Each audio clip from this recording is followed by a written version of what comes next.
The Great McDonald's War between Kamala Harris and Donald Trump. Yes, that's where we're at politics right now. So, the staff at McDonald's in Alameda, California have taken an oath of secrecy regarding whether Kamala Harris ever worked there, following Donald Trump's accusations that the current vice president lied. In my opinion, that shows that she did lie. All the major corporations, McDonald's included, bend the knee every single time to the Democrats' current thing. Whatever the Democrats support at the time, whether it be BLM or Ukraine or LGHTV stuff, it doesn't matter. They all change their profile and they all say the same lines as if it's dictated to them. They support the Democrats. So if they're not willing to disclose whether she lied or not, in my opinion, she lied.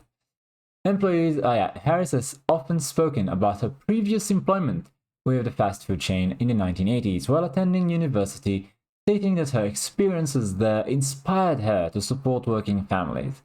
Part of the reason I even talk about having worked at McDonald's is because there are people who work at McDonald's in our country who are trying to raise a family, the vice president told MSNBC last month. Touching on her and Trump's differences, she said, "I think part of the difference between me and my opponent includes our perspective on the needs of the American people and what our responsibility then is to meet those needs." The McDonald's on Shoreline Drive in Alameda was inundated with calls from journalists wanting to verify Harris's employment, prompting upper management to instruct their employees to remain quiet. Trump, who is apparently a longtime fan of the chain, spoke at a rally in Detroit and told supporters that his opponent had lied about working at McDonald's. "That's like not a big thing, but can I be honest with you, it's terrible," he said of the alleged lie. On Sunday, Trump himself will visit a branch of the fast food restaurant in Feasterville, Pennsylvania, to work as a fry cooker for the day. Neither candidate has provided evidence of the assertions referencing her job there. "I know she didn't work there," the former president said. "We checked it out. They said she never worked there. She even picked the store. We went to the manager. The manager's been there forever." Harris, for her part, did not mention the job at McDonald's in either of her published memoirs and only disclosed the information during a 2019 rally in Las Vegas. Yeah, in my opinion, she lied. And he did go and work there. Just look at the turnout.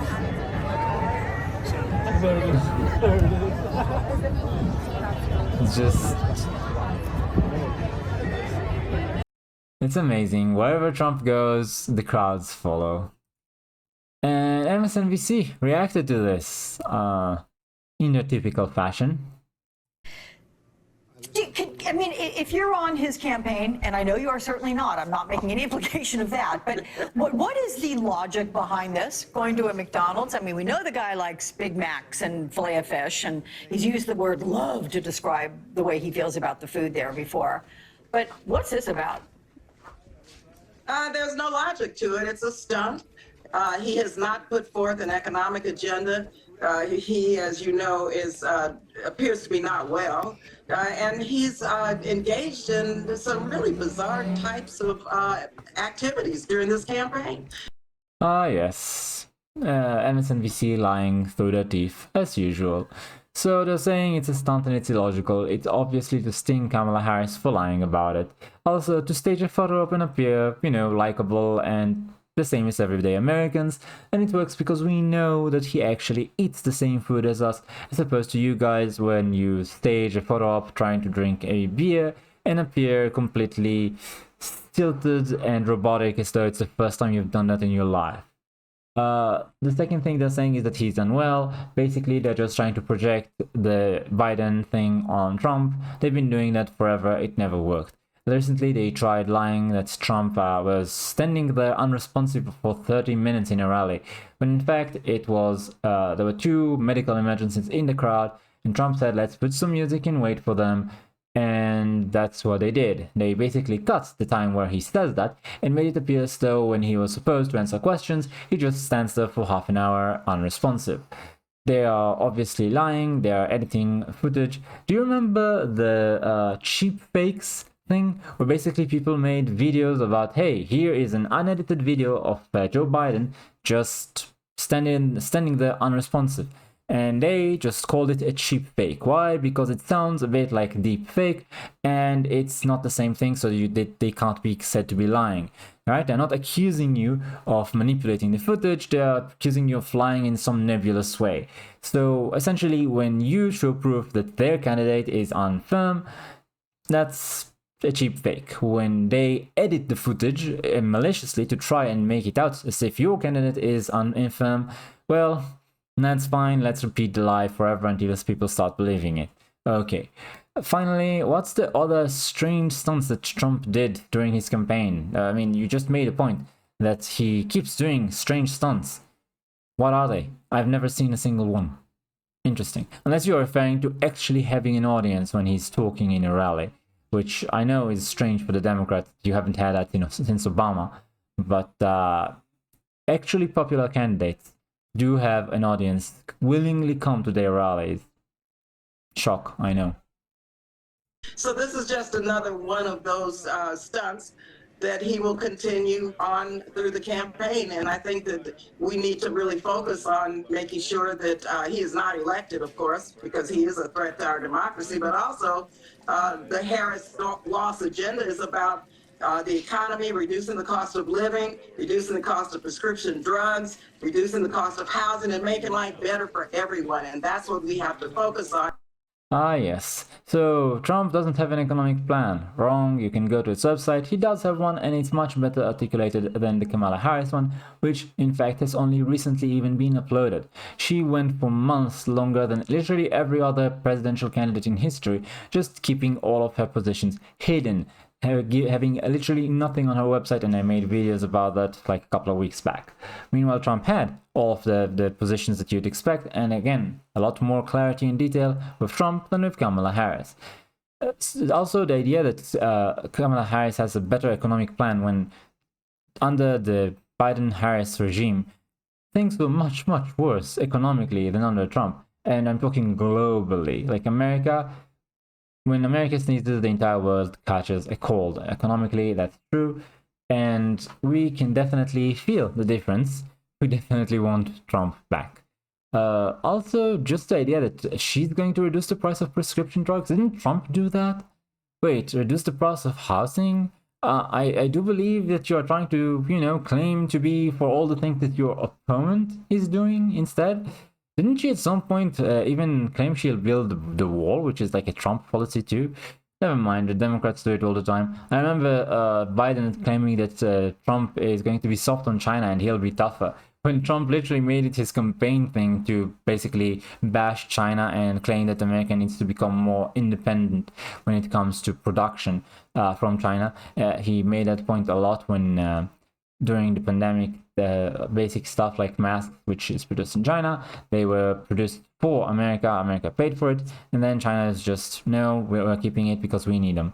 I believe that's what happened, and I believe that's when Biden started going, no, actually, I'm the original anti-China.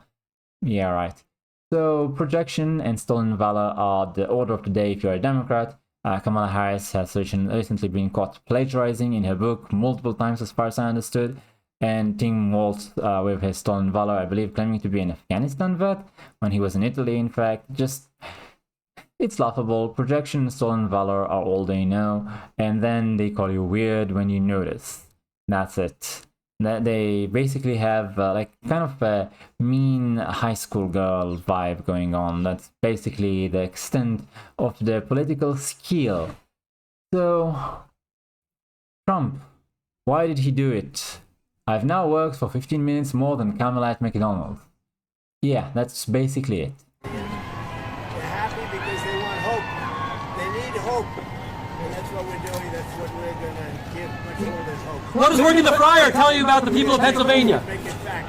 Mr. President, you actually have worked at McDonald's now versus... Now I have worked at McDonald's. I've now worked for 15 minutes more than Kamala.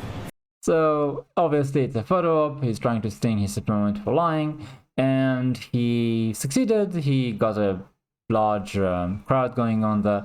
He got everybody talking about it. And he's basically trying to win hearts and minds, as they say. I think it's working.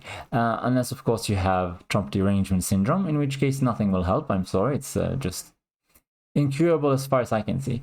seriously, try talking to a friend or relative who listens to the mainstream media, and you'll find out that no matter what evidence, even government statistics, you try to present them, they will excuse it all away and keep backing the Democrats. As far as I'm aware, I have not managed to have a productive conversation with anyone of that sort, unfortunately.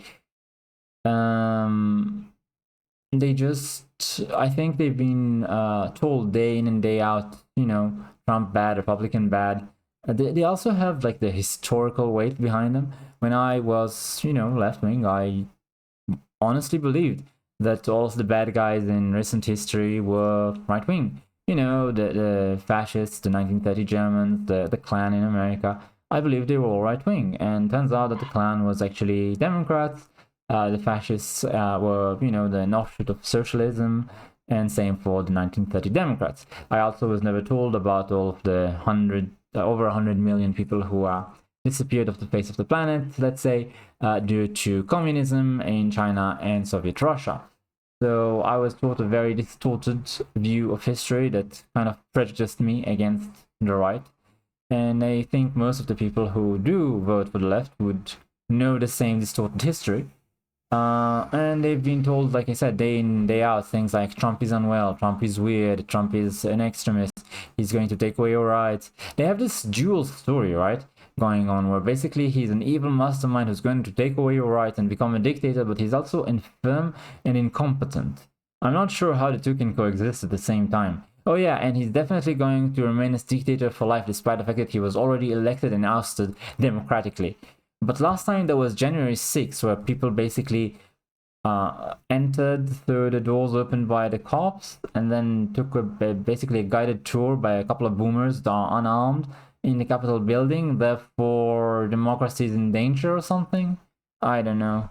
I understand that there were a bit more vigorous protests elsewhere nearby, and they're trying to make that to be the coup attempt, despite the fact that it was still unarmed. Nobody got ended, and there was like one guy that died like a day later or something. I think he had like an aneurysm or a heart attack or something. He died from natural causes anyway, and yeah, it's just blamed on, I guess, the people there regardless. I don't know. It's so strange to me that this is the level of discourse. Like, easily provable stuff is lied about constantly on the media, and if we repeat the lie enough times, it's fine. I don't know how we got here, other than all the media belongs to a few very rich people. Do you know the sort of mosaic of different TV shows and channels all saying the same lines at the same time? Like, this is extremely dangerous to our democracy. You can look it up in YouTube. It's quite famous. Yeah, I think that's how we got here. Anyway, Trump did give me a good laugh working at McDonald's. Trump is always photogenic and, how to put it, interesting. That's the word. Like Kamala and Biden, even Mr. Waltz, just Tim Waltz, they're also boring. They're so incredibly gray and boring. The most interesting thing about them is their incompetence. That's the most colorful thing about them. But Trump, he absolutely is full of vitality, and it's never boring with him. I would be very happy if he was back in politics, if only for that. If you discount literally every other way more important reason to have Trump in office, and there are so many, literally infinite reasons that are very important why I want him in office, but forget about all that for a moment. It's just more fun and interesting. Anyway, thanks for watching. Like, comment, subscribe, and I'll see you next time. Take care.